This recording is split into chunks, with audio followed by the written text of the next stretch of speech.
പാഠം 580. പ്രലോഭനം ഒരു തന്ത്രമാണ്.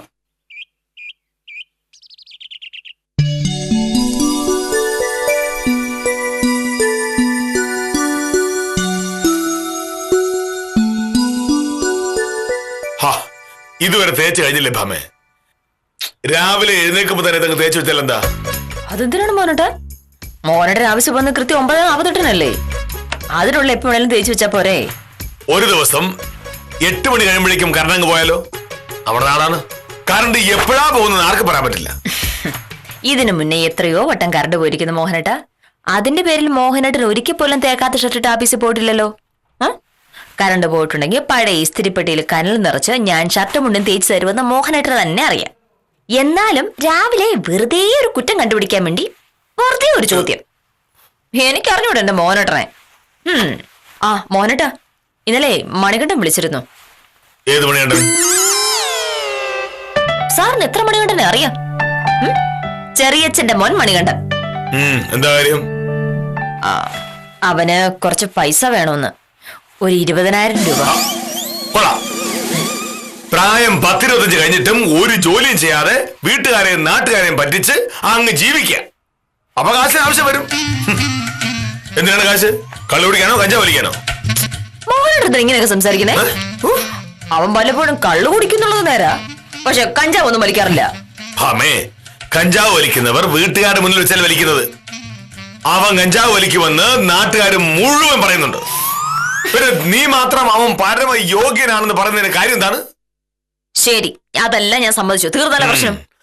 സത്യത്തിൽ നിന്നെപ്പോലുള്ളവരാണ് അവനെ ചീത്തയാക്കുന്നത്. ആ പ്രായത്തിലുള്ള ചെറുപ്പക്കാരൻ ഒരു ജോലിയും ചെയ്യാതെ തേരാ പാര നടക്കുമ്പോ വീട്ടുകാർ വേണം ഉപദേശിക്കാൻ. നിങ്ങൾ ചെയ്യില്ല. അവൻ കാശ് ചോദിക്കുമ്പോൾ കൊടുക്കുകയും ചെയ്യും. അവന്റെ അച്ഛന്റെ കയ്യിൽ കാശില്ലാത്തവനാവും ഇപ്പൊ നിന്നോട് ചോദിച്ചത്. അതൊന്നും എനിക്കറിയാൻ മേല. നിന്റെ കൈ കാശില്ലാത്ത നന്നായി. ഇല്ലെങ്കിൽ ഞാൻ അറിയാതെ നീ അവന് കാശ് അയച്ചു കൊടുത്തേനെ. പണ്ടൊരിക്കൽ അങ്ങനെ ഒരു 5,000 രൂപ അവന്റെ അക്കൗണ്ടിലേക്ക് ഇട്ടുകൊടുത്ത ഓർമ്മയുണ്ടോ? 1 മാസം കഴിഞ്ഞിട്ടാ നീ ആ വിവരം എന്നോട് പോലും പറഞ്ഞത്. ഇത്തവണ വിളിച്ചപ്പോ കൈ കാശില്ലാത്തവനാണ് നീ എന്നോട് ചോദിച്ചത്. ഉണ്ടായിരുന്നെങ്കിൽ ഇപ്പോഴും ഞാൻ അറിയാതെ നീ അയച്ചു കൊടുത്തേനെ. എന്റെ കാശില്ലെന്ന് ആരാണ് പറഞ്ഞത്? സുധാകരന്റെ കേസ് വാദിച്ച് ഞാൻ ജയിച്ചത് ഓർമ്മയുണ്ടോ? ആ കേസിന്റെ ഫീസ് രൂപ 25,000 ഇന്ന് കിട്ടും. ഉച്ചയ്ക്ക് മുന്നേ ഓഫീസിൽ കൊണ്ടുവന്ന് തരാന്നാ സുധാകരൻ പറഞ്ഞിരിക്കുന്നത്. അത് കിട്ടിക്കഴിഞ്ഞാൽ ഞാൻ പൈസക്കാരിയായല്ലോ.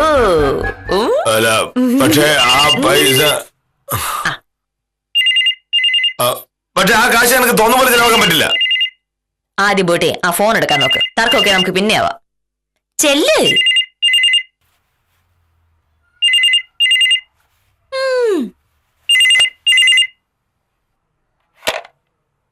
ഹലോ, അതെ, കെ മോഹനകൃഷ്ണനാണ്. സഹദേവ, ഞാൻ അങ്ങോട്ട് വിളിക്കാതിരിക്കായിരുന്നു. ഗിരിജയ്ക്ക് എങ്ങനെയുണ്ട്? ഇന്ന് ഉച്ച കഴിഞ്ഞ് ആശുപത്രിയിലേക്ക് വരണമെന്ന് പറഞ്ഞിരിക്കായിരുന്നു. നാളെയോ? അത് ശരി. പെട്ടെന്ന് അങ്ങനെ പറഞ്ഞ എന്തായാലും ഞാൻ നോക്കട്ടെ. നമുക്കൊരു വഴി ഉണ്ടാക്കാം. ശരി. പെട്ടെന്ന് 20,000 രൂപ വേണമെന്ന് പറഞ്ഞാൽ എന്താ ഒരു വഴി? അവളുടെ കയ്യിലുണ്ടല്ലോ.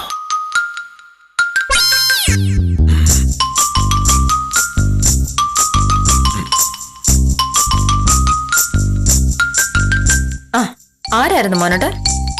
താലൂക്ക് ഓഫീസിലെ സഹദേവനാ.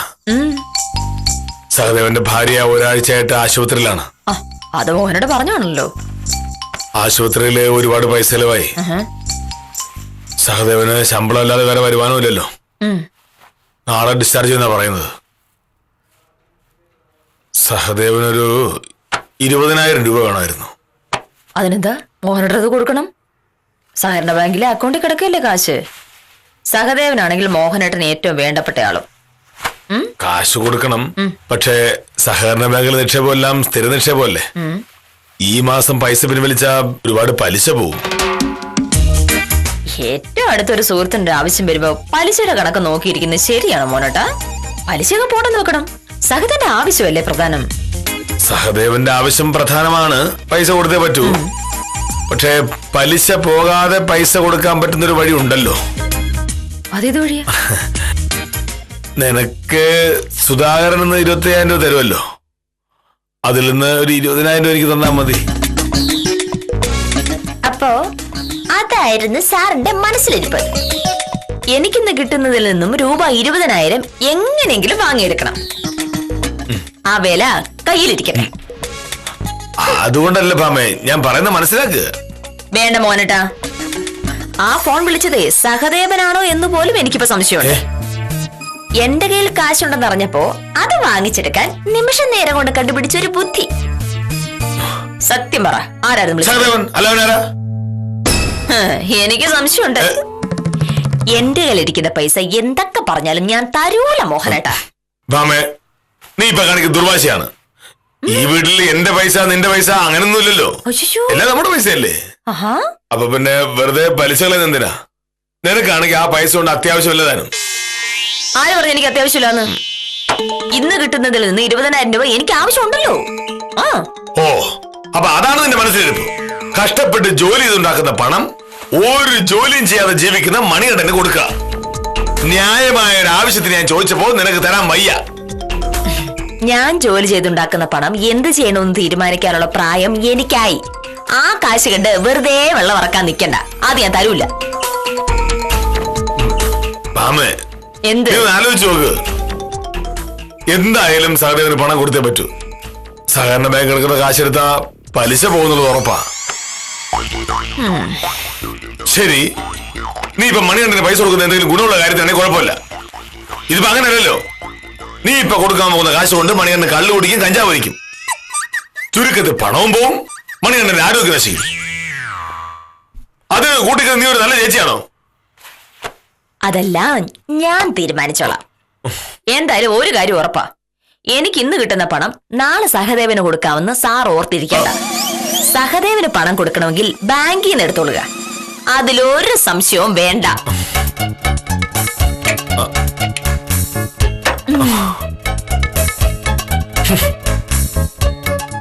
അനിയനെ നശിപ്പിക്കാൻ ഇറങ്ങിയിരിക്കുന്ന ചേച്ചി. ഓ, ഞാനതങ്ങ് സഹിച്ചു.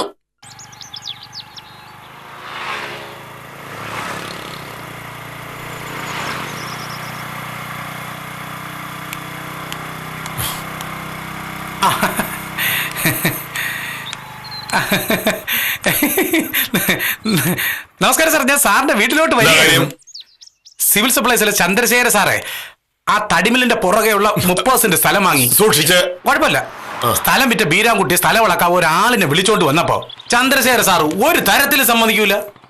എന്റെ ഭൂമി അളക്കണമെന്നുണ്ടെങ്കിൽ കെ മോഹനേട് സാർ എന്നെ അളക്കണം, വേറെ ആരെയും ചന്ദ്രശേഖര സാറിന് വിശ്വാസമില്ലെന്ന്. ഞാൻ പറഞ്ഞ് മോഹനേട് സാറിന് തിരക്കൊക്കെ ആയിരിക്കും എന്നും പറഞ്ഞു നോക്കി. അപ്പൊ ചന്ദ്രശേഖര സാർ സമ്മതിക്കുന്നില്ല. കെ മോഹനേട് സാറിന് എപ്പോഴും സമയമുണ്ടോ അപ്പൊ എന്റെ ഭൂമി അളന്നാ മതി എന്ന്. സാറേ എന്ത് പറയട്ടെ ഞാൻ? ശനിയാഴ്ച വൈകുന്നേരം 5 മണിക്കാണെങ്കിൽ നോക്കാം. 2 ദിവസത്തേക്ക് സമയമില്ല. മതി മതി മതി, അത് മതി അത് മതി. ഞാൻ ഇപ്പൊ തന്നെ ചന്ദ്രശേഖർ സാറിനെ ഒന്ന് വിളിച്ച് പറഞ്ഞേക്കാം. പിന്നെ എന്ത് സാറേ? ഞാൻ വേറൊരു പ്രശ്നമുണ്ട്. എന്ത് പ്രശ്നം? എനിക്ക് ഉത്തമനൊരു സഹായം വേണം. എന്താണ് സാറേ? ഭാമയ്ക്ക് ഇന്ന് ഏതോ കേസിന്റെ ഫീസായിട്ട് 25,000 രൂപ കിട്ടും. അത് അവളുടെ തലവരച്ച ഒരു അനിയനില്ലേ, അവൻ അയച്ചു കൊടുക്കാനാണ് പരിപാടി. അല്ല സാറേ, അതിപ്പോ അനിയൊരു ആവശ്യം വരുമ്പോ ചേച്ചി സഹായിക്കുന്നതാണല്ലോ അതിന്റെ ഒരു മര്യാദ, അതും കൊടുത്തോട്ടെ. പക്ഷേ എനിക്ക് വേറൊരു അത്യാവശ്യം വന്നുത്തമ. എന്തത്യാവശ്യം? താലൂക്ക് ഓഫീസിലെ സഹദേവൻ രാവിലെ വിളിച്ച് കുറച്ച് പൈസ കടം ചോദിച്ചു. സഹദേവന്റെ ഭാര്യ ആശുപത്രിയിലാണല്ലോ, നാളെ ഡിസ്ചാർജ് ചെയ്യും. കയ്യിലുള്ളത് തികയില്ലെന്നാണ് പറയുന്നത്. സഹദേവ സാറിന് കാശ് കൊടുക്കണമെന്നുണ്ടെങ്കിൽ അത് സാറിന്റെ കയ്യിലുണ്ടാവുമല്ലോ. പൈസ ബാങ്കിലുണ്ട്, പക്ഷെ ഇപ്പൊ എടുത്ത പലിശ കുറയും. ഭാമയ്ക്ക് ഇന്ന് കിട്ടുന്ന പൈസ സഹദേവന് കൊടുക്കാൻ പറ്റിയാൽ അതാണ് ലാഭം. സാർ വക്കീലിന്റെ അടുത്ത് പറഞ്ഞു, അവൾ നല്ലതും തീർത്തു പറഞ്ഞു. അയ്യോ, അവളുടെ അനിയൻ ആ പൈസ കിട്ടിയാൽ ഒരിക്കലും തിരിച്ചിടാനും പോകുന്നില്ല. അവന് കാശിന്റെ ആവശ്യം എന്താണെന്ന് ഉത്തമൻ അറിയാലോ, നാട് ചുറ്റാനും കള്ളു കുടിക്കാനും. ഇതിലിപ്പോ ഞാനെന്താണ് സാറേ വേണ്ടത്? ഭാമയെ എങ്ങനെയെങ്കിലും സോപ്പിട്ട് ആ പൈസ വാങ്ങാൻ പറ്റിയാൽ ഞാൻ രക്ഷപ്പെട്ടു. അതെന്താ ഒരു വഴി? എന്റെ പൊന്ന് സാറേ, സാറിന്റെ ഭാര്യയുടെ കയ്യിരിക്കുന്ന കാശ് വാങ്ങാൻ എന്താണ് വഴി എന്ന് എന്റെ അടുത്ത് ചോദിച്ചാ ഞാൻ എന്തോന്ന് മറുപടി പറയാം? എന്റെ തലയിൽ ഒരു ബുദ്ധിയും തെളിയുന്നില്ല ഉത്തമ. അത് മാത്രമല്ല, എന്തെങ്കിലും കള്ളം പറഞ്ഞ് കാശ് വാങ്ങാമെന്ന് കരുതിയാൽ എനിക്ക് കള്ളമൊന്നും പറയാൻ അറിയില്ലല്ലോ. ഉത്തമനാണെങ്കിൽ അതൊക്കെ നല്ല ശീലമല്ലേ? അയ്യോ, അത് ശരി, കൊള്ളാല്ലേ. അപ്പൊ സാറിനെ കളിയാക്കുകയാണല്ലേ? ഞാനിതൊന്ന് ഫുൾ ടൈം നുണയെ പറഞ്ഞോണ്ട് നടക്കുന്ന ആളാണ്. അങ്ങനെയല്ല ഞാൻ ഉദ്ദേശിച്ചത് ഉത്തമ. സാർ ഒന്നും പറയണ്ട. സാറിന്റെ ഭാര്യയും തമ്മിൽ സാറിന്റെ ഭാര്യയുടെ കയ്യിലെ കാശിന്റെ കാര്യത്തിൽ വഴക്കുണ്ടാക്കുന്നിടത്ത് എനിക്കെന്തോന്ന് കാര്യം? എന്നെ അങ്ങ് വിട്ടേക്ക് സാറേ, ഞാൻ ഒന്നിനുമില്ല. എന്നെ അങ്ങ് വെറുതെ വിട്. ഉത്തമ ഉത്തമ നിൽക്ക. ചന്ദ്രശേഖര സാറിന്റെ സ്ഥലമൊക്കെ ഞാൻ വന്ന തന്നെ. ചന്ദ്രശേഖര സാറിനെ വിളിക്കും. അപ്പൊ വരാൻ പറ്റൂല എന്നൊക്കെ പറഞ്ഞാൽ മതി.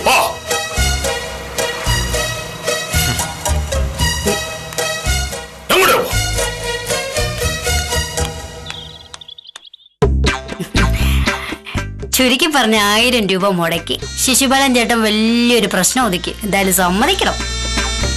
വേറെ വഴിയില്ലാതെ വരുമ്പോ ഇങ്ങനെയൊക്കെ ചെയ്യേണ്ടി വരും സാറേ. അല്ലെങ്കിലും നിങ്ങൾക്ക് പെണ്ണുങ്ങൾക്ക് വെറുതെ വാശി പിടിച്ചാൽ മതിയല്ലോ. ഞങ്ങളെ ബുദ്ധിമുട്ട് ആരറിയാൻ? ചേച്ചി പറയുന്നതിൽ കാര്യമുണ്ട്. അപ്പുറത്തെ വീട്ടിലൊരു പരിപാടി നടക്കുമ്പം പോകാതിരിക്കുന്ന തെറ്റല്ലേ? സമയമുണ്ടെങ്കിൽ ഞാൻ പോവായിരുന്നല്ലോ. അത് പറഞ്ഞാൽ നമുക്ക് മനസ്സിലാവണ്ടേ? 2 ദിവസം അമ്മവും വീർപ്പിച്ച് നടന്നത്. എന്നിട്ടെന്താ, 1000 രൂപയുടെ ഒരു സാരി വാങ്ങിക്കൊടുത്തപ്പോ പിണക്കം മാറി. സത്യം പറഞ്ഞ പെണ്ണുങ്ങള് അതിപ്പോ ഇനി എത്ര വലിയ ആളായാലും ഇങ്ങനെയാ. സ്നേഹമായിട്ട് ഒരു സമ്മാനം ഭർത്താവ് വാങ്ങിച്ചു തന്നാൽ എല്ലാ പിണക്കവും തീരും. ഈ പറയുന്ന പ്രൊഫസറും കല്യാണം കഴിഞ്ഞ അങ്ങനെ ആയിരിക്കും. എന്നാലും ഞാൻ 1000 രൂപയുടെ സാരിയിലൊന്നും വീഴില്ല. ഗൗരി ടെക്സ്റ്റൈൽസിൽ 1500 രൂപ വിലയുള്ള അടിപൊളി ചുരിദാർ മെറ്റീരിയൽ വന്നിട്ടുണ്ട്. അതൊരെണ്ണം വാങ്ങിക്കൊണ്ടുവന്നാ ആലോചിക്കാം. ഇതാ ഞാൻ പറഞ്ഞത്, ഏത് പെണ്ണും ഇത്രേ ഉള്ളൂ.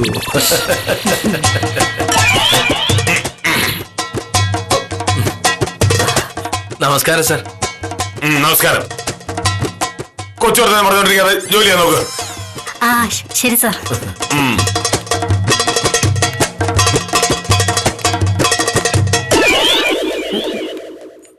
ഈശ്വരാ,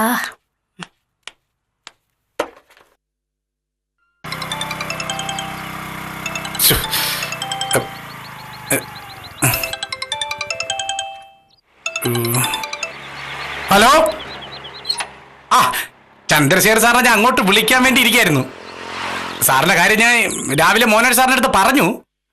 മോനേഴ് സാറ് പറയുന്നത് ചന്ദ്രശേഖർ സാർ വിളിക്കണമെന്നുണ്ടെങ്കിൽ വരാന്നാ. ഓ അതെ അതെ അതെ അതെ. സാറൊരു പ്രത്യേക ടൈപ്പാണെന്നുള്ള കാര്യം അറിയാല്ലേ. ആ പിന്നെ ചന്ദ്രശേഖർ സാറേ, ഞാൻ പറഞ്ഞു എന്ന് പറഞ്ഞോട് സാറ് വിളിക്കണ്ട. നിങ്ങൾ പഴയ പരിചയക്കാരല്ലേ? ആ സ്നേഹത്തിന്റെ പേരെല്ലാം വിളിച്ചാൽ മതി.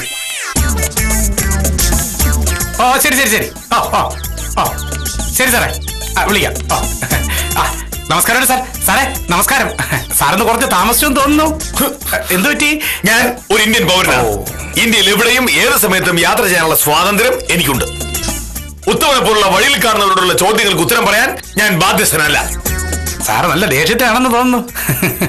സാറേ, സാർ രാവിലെ ഒരു ആവശ്യം പറഞ്ഞപ്പോ ഞാൻ സഹായിക്കാത്തതിന്റെ ദേഷ്യത്തിലാണെന്നുള്ള എനിക്ക് മനസ്സിലായി. സാറേ, ഞാൻ സഹായിക്കാത്ത വേറെ ഒന്നും കൊണ്ടല്ല സാറേ. വക്കീലിന്റെ മനസ്സ് മാറ്റി ആ കാശ് വാങ്ങിച്ചെടുക്കാനുള്ള ബുദ്ധി എന്റെ തലയെ തോന്നിയില്ല. അല്ലെങ്കിലും ഉത്തമനെ പോലുള്ളവരിൽ നിന്നും അധികം ബുദ്ധി പ്രതീക്ഷിക്കുന്നത് ശരിയല്ലല്ലോ. അത്രയും ബുദ്ധി ഉണ്ടായിരുന്നെങ്കിൽ ഉത്തമൻ ഈ ഒരു ബ്രോക്കറായിട്ട് ജീവിക്കായിരുന്നു. ഓഹോ, എന്റെ കാര്യങ്ങൾ സാധിക്കാനുള്ള ബുദ്ധി എന്റെ കയ്യിലുണ്ട്. ഇത് കണ്ടോ, ഈ ബാഗിലുള്ള എന്താണ് ഉത്തമൻ അറിയാമോ? എന്താണ് സാറേ? വല്ല ജിലേബി ലഡു വല്ലതും ആണോ? അതൊക്കെ കൊടുത്താ വക്കീൽ വീഴുവോ? എന്ത് കൊടുത്താൽ വീഴുമെന്ന് ഉത്തമൻ ആലോചിക്കേണ്ട കാര്യമില്ല. മേലിൽ എനിക്ക് ഉത്തമന്റെ ബുദ്ധിയുടെ ഉപദേശത്തിന്റെ ആവശ്യമില്ല. അഹങ്കാരി. ഭഗവാനെ, ബാഗിനകത്ത് വല്ല ഉറക്കഗുളിയാണോ? അത് കൊടുത്ത് വക്കീലിനെ ബോധം കെടുത്തി പൈസ അടിച്ചു മാറ്റാനുള്ള പരിപാടിയാണ് ഇയാളല്ലേ ആള്. അതും ചെയ്യും, അതിന്റെ അപ്പുറവും ചെയ്യും. വക്കീലിനെ വിളിച്ച് പറഞ്ഞാലോ, അതോടെ മോനേഴ് സാറിന്റെ സാക്കാല അഹങ്കാരവും തീരും. ഹലോ, അതെ സതിഭാമിയാണ്. ആ സഹദേവ് സാറോ? ഇല്ല, മോഹനേട്ടൻ എത്തിയിട്ടില്ല. എന്താ താമസിക്കുന്നത് അറിയില്ല. ഗിരിജയ്ക്ക് എങ്ങനെയുണ്ട് ഇപ്പോ? ആ, അസുഖത്തിന്റെ കാര്യം മോഹനേട്ടൻ പറഞ്ഞിരുന്നു. ആ, മോഹനേട്ടൻ വരുമ്പോ അങ്ങോട്ട് വിളിക്കാൻ പറയാം. ശരി.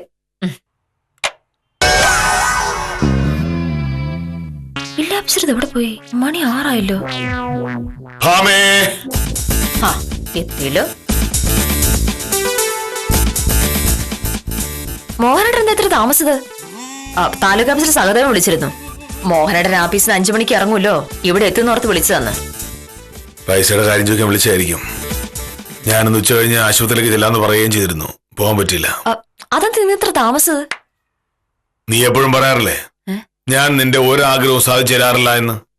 നിന്റെ ആവശ്യങ്ങൾ കണ്ടറിഞ്ഞ് ചെയ്യാറില്ല എന്ന് മാത്രമല്ല, നീ എന്തെങ്കിലും വേണമെന്ന് പറഞ്ഞാൽ പോലും ഞാൻ വാങ്ങിത്തരില്ല എന്ന് നീ മെനിയാന്നും പറഞ്ഞു. അതൊരു വാസ്തവാണല്ലോ. ഇന്നലെ വരെ അത് വാസ്തവമായിരുന്നു. ഇന്നു മുതൽ അത് വാസ്തവമല്ല. അതെന്താണ്? ഞാനിന്ന് ആഫീസ് ചെല്ലുമ്പോ സ്വയംപ്രഭയും കാഞ്ചനയും തമ്മിൽ ഒരു ചർച്ച നടക്കുകയായിരുന്നു. ഗൗരി ടെക്സ്റ്റൈൽസിൽ പുതുതായി വന്ന ചുരിദാറിന്റെ തുണികളെ പറ്റിയായിരുന്നു ചർച്ച. അത് വാങ്ങാൻ അവിടെ ഭയങ്കര തിരക്കാണ്, അത്രയും ഭംഗിയാണ് എന്നൊക്കെ പറഞ്ഞപ്പോ ഞാൻ കരുതി എന്നാൽ നിനക്കും ഒരു ചുരിദാറിന്റെ തുണി വാങ്ങാമെന്ന്.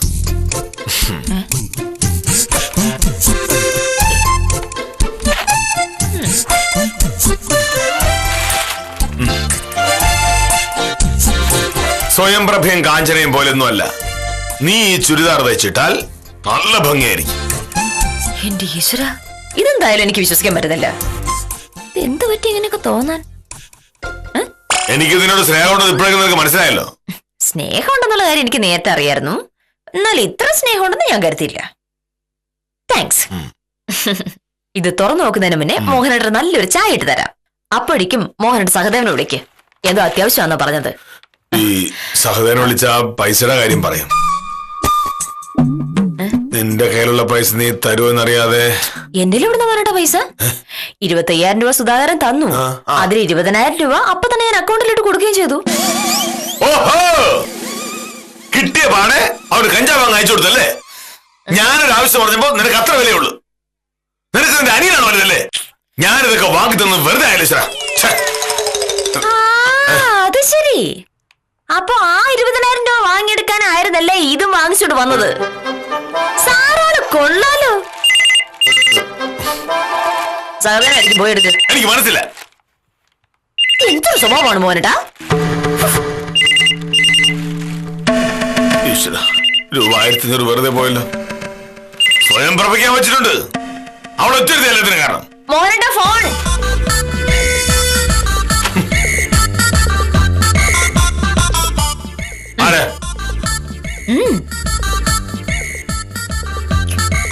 ഹലോ,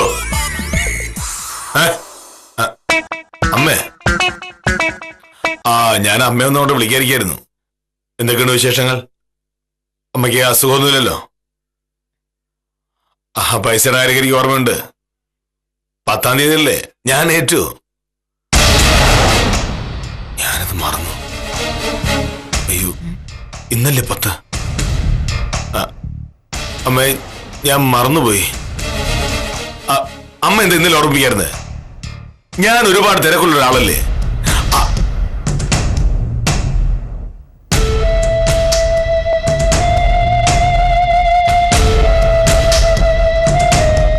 ഞാൻ കുറച്ച് കഴിഞ്ഞ് വിളിക്കാമേ.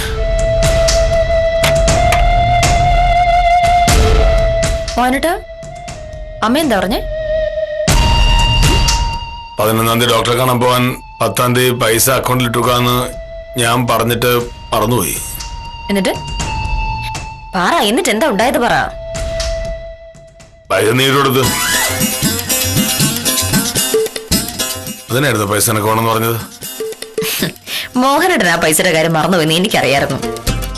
പിന്നെ സുധാകരൻ ഇന്ന് പൈസ തരാന്ന് പറഞ്ഞപ്പോ പിന്നെ മോഹനേട്ടനെ വെറുതെ ബുദ്ധിമുട്ടിക്കണ്ടെന്ന് കരുതി. കിട്ടിയപാടെ മോഹനേട്ടൻ അമ്മയുടെ അക്കൗണ്ടിലിടുകയും ചെയ്തു. പക്ഷെ ഞാൻ കരുതി കാശ് മണികണ്ഠനാ കൊടുത്തെന്നല്ലേ? നീ അങ്ങനെ പറഞ്ഞോണ്ടല്ലേ? ഞാൻ അങ്ങനെ പറഞ്ഞിട്ടേ ഇല്ല. മണികണ്ഠൻ പൈസ ചോദിച്ചു എന്ന് മാത്രമേ ഞാൻ പറഞ്ഞിട്ടുള്ളൂ. ബാക്കിയെല്ലാം മോഹനേട്ടൻ അങ്ങനെ ഊഹിച്ചെടുത്തതാണ്. എനിക്കൊരു അബദ്ധം പറ്റിയതാ, സോറി. ശരി, മോഹനേട്ടൻ പറഞ്ഞതുപോലെ ഈ വീട്ടിൽ എന്റെ പൈസ മോഹനേട്ടന്റെ പൈസ എന്ന് വല്ലതുണ്ടോ? കിട്ടുന്ന പൈസ അതിന്റെ സൗകര്യത്തിന് നമ്മൾ അങ്ങ് ചെലവാക്കും. എന്നെ സോപ്പിട്ട് ആ പൈസ വാങ്ങിച്ചെടുക്കാനായിരുന്നല്ലോ ചുരിദാറിന്റെ തുണിയൊക്കെ വാങ്ങിയിട്ട് വന്നത്.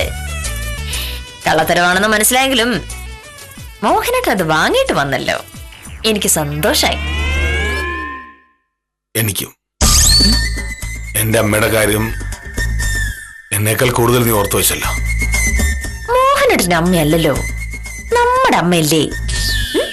പലവട്ടം പറഞ്ഞതാണ് സത്യഭാമയുടെ മനസ്സിലിരിപ്പ് മോഹനകൃഷ്ണന് എളുപ്പത്തിൽ മനസ്സിലാവില്ല എന്ന്. ഇത്തവണയും അത് തന്നെ പറ്റി. എന്തായാലും ഭർത്താവിന്റെ വീട്ടുകാര്യങ്ങളിൽ ഇത്രയും ശ്രദ്ധ കാണിക്കുന്ന വക്കീലിന് ഒരു ചുരിദാർ സമ്മാനം കിട്ടുന്നതിൽ ഒരു തെറ്റുമില്ല എന്ന് പറഞ്ഞ് ഇന്നത്തേക്ക് വിടാം.